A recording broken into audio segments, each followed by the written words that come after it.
Hey guys, how are you doing tonight? Awesome. So my story is about the organization of the Boy Scouts, which I was a part of for a while. And as with any organization that's just men, it was filled with a lot of competition and stupidity.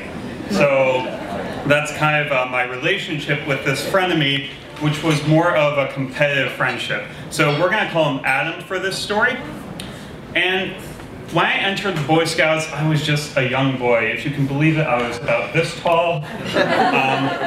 And I was searching for truth, or more so, I was searching for how to tie a square knot, but I usually equate those to be the same type of thing. And I really didn't know what I was doing. And when I entered into the Boy Scouts, I was assigned to a patrol. We were the Flying Eagle Patrol. And that's kind of a hierarchical structure in the Boy Scouts.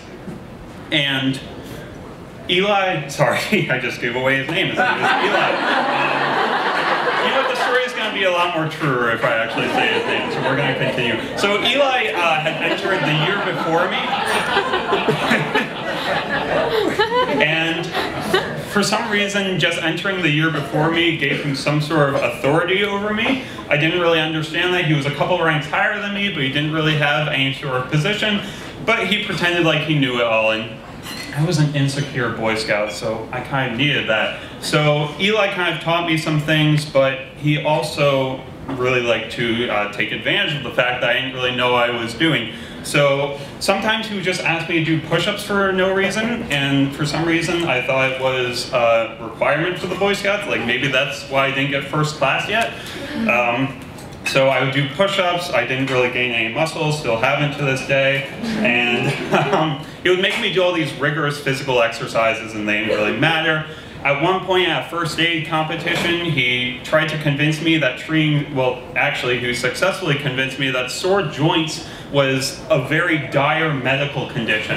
So I'd be at actual competitions and I'd be treating for heart attack and I'd be giving CPR, and then next, before you treat for hypothermia, you have to make sure that their joints feel well. So you're gonna put like some sort of ice on it, and obviously I got points taken off for that, but I didn't really care.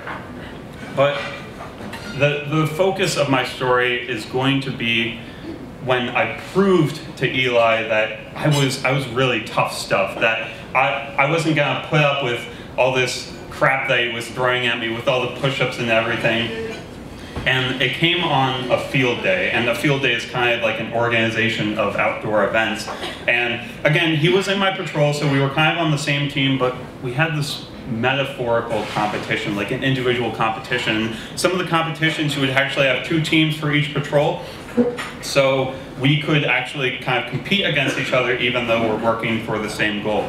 And the event was called string burning, favorite event of mine. You were given 2 2x4 blocks, a hatchet, you had to bring your own pocket knife, a mat, and 2 matches. And you had to light a fire that could burn through 2 strings. Pretty challenging, right?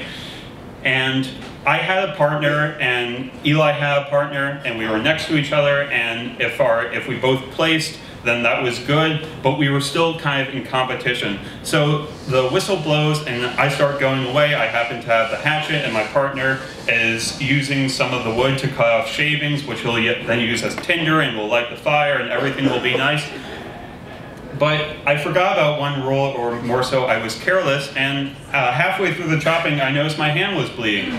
And there's a rule in string burning that you can't shed any sort of blood for obvious safety concerns, because the Boy Scouts are always safe all the time.